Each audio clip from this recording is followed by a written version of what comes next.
시청자 여러분 안녕하십니까? 지방자치 중점 소식을 전하고 더 나은 지방자치의 방향을 제시하는 지방자치 1번지입니다. 최근 10도 이상의 일교차를 보이고 미세먼지 유입량도 많아져 호흡기 질환과 감기 몸살 앓고 계시는 분들 많으실 텐데요. 이에 전국의 보건소와 소아과, 이비인후과는 환자들로 북새통을 이루고 있습니다. 유희관 기자의 보도입니다. 최근 10도 이상의 일교차를 보이는 데다 미세먼지까지 가세하면서 호흡기 질환과 감기 몸살 환자가 크게 늘고 있습니다.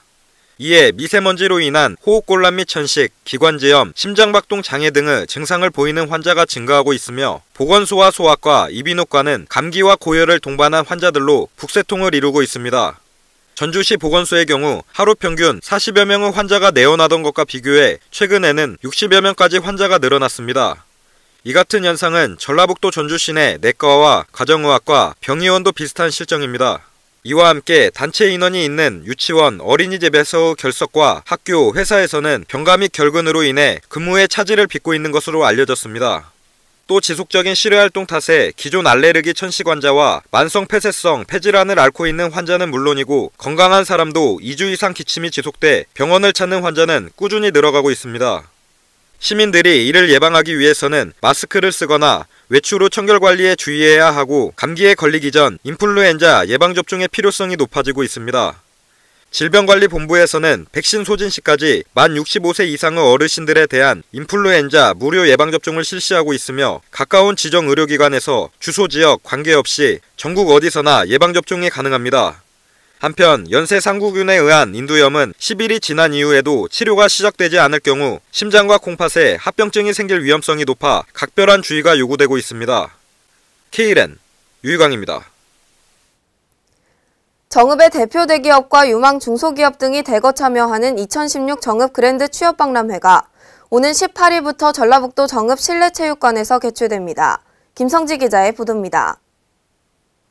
전북도 내 소재 우수기업들이 대거 참여하는 2016년 정읍 그랜드 취업박람회가 오는 18일 오후 1시부터 전북 정읍 실내체육관에서 열립니다. 이번 취업박람회에서는 총 16개 기업이 오프라인 현장에서 116명을 신규 채용할 예정입니다. 특히 이번 박람회에는 정읍을 대표하는 대기업 및 유망 중소기업 등이 대거 참여해 서류 전형에서부터 면접까지 원스톱으로 진행됩니다. 이번 박람회에서는 채용관과 취업 컨설팅관, 취업 지원관, 부대 행사관 등이 운영되며 특히 컨설팅관에서는 작년에 이어 두 번째로 노인들에게 맞춤형 일자리 상담을 제공해 큰 호응을 얻을 것으로 예상됩니다.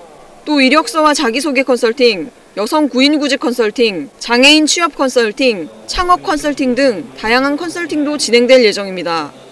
KLN 김성지입니다. 지나치게 쉬운 평가, 이른바 물면허 취득으로 교통사고율이 증가하면서 교통안전에 빨간불이 들어왔습니다. 현행 운전면허제도 아래에서는 정신질환자 등이 손쉽게 면허를 발급받을 수 있어 이들에 의한 사고를 막을 길이 없습니다. 경찰청에 따르면 올해 현재까지 1종 보통과 2종 보통 운전면허 발급 건수는 90만 9,208건으로 이는 지난해 동기 84만 5,006건인 것과 비교해 7.6% 증가했습니다. 이 같은 현상은 오는 12월 22일부터 운전면허 시험 제도가 변경됨에 따라 시험이 어려워질 것을 우려한 시민들이 개정 이전 운전면허 취득을 서두르고 있기 때문입니다. 실제로 운전면허 시험 절차 간소화 이전 장내 기능 시험 합격률은 약 70%에 불과했지만 지난 2011년 간소화 이후 합격률이 93%까지 크게 상승했습니다.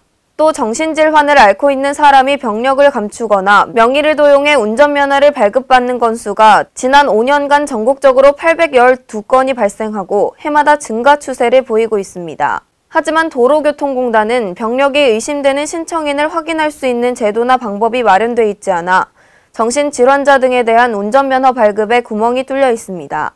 특히 시력과 색각, 청력, 운동 능력 등의 신체 검사만 할 뿐 정신질환의 유무는 판별할 수 없는 상태며 당사자가 병력을 숨기고 면허를 취득하는 부정행위가 빈번히 일어나고 있습니다. 한편 운전면허 시험은 12월 22일부터 현재 730문항이던 문제은행이 1000문항으로 늘고 평가 항목이 2개였던 장내 시험은 7개로 주행거리는 50m에서 300m로 변경됩니다. 민족화해협력 범국민협의회는 지난 15일부터 오는 18일까지 한반도 평화와 통일 준비를 의제로 2016 민화협 해외협의회 전체 회의를 개최합니다. 이번 민화협 해외협의회 전체 회의는 홍사덕 대표 상임의장과 김덕룡 고문, 서른 상임의장, 원희룡 제주특별자치도지사 등 민화협 의장단과 해외협의회 임원 총 100여 명이 참가합니다. 회의에서는 재외동포 사회의 통일 공감대 확산과 민화협 해외협의회의 활동 방안을 모색하기 위한 특강 등으로 진행됩니다. 특히 지난 16일 제주상공회의소 국제회의장에서 열린 해외협의회 전체 회의에서는 생존 전략으로서의 통일과 세계 평화의 섬 제주의 역할을 주제로 원희룡 제주특별자치도지사의 기조연설과 박인휘 이화여대 국제학부교수 등의 주제 발표가 진행됐습니다. 또한 재외동포 사회의 통일준비운동과 민화협 해외협의회 활동 방향에 대한 심도 깊은 토론도 함께 전개되고 제주 4.3 평화공원과 제주도 일대 탐방을 통해 평화통일과 화해 상생의 열린 미래를 고민하는 시간도 갖게 됩니다. 광주광역시와 광주지역 국회의원들이 현안 사업 해결을 위한 국비 확보에 총력을 다하기로 마음을 모았습니다. 광주시에 따르면 지난 14일 오전 국회의원회관에서 광주지역 국회의원들과 정책감담회를 열고 내년도 지역 현안 사업의 국비 확보 전략 방안을 논의했습니다. 이날 간담회에는 내년도 지역 현안 사업에 대한 국회 상임위원회 예비심사 및 예결위 심사에 앞서 국비 추가 및 증액을 현실화하고자 대응 방안을 함께 고민했습니다.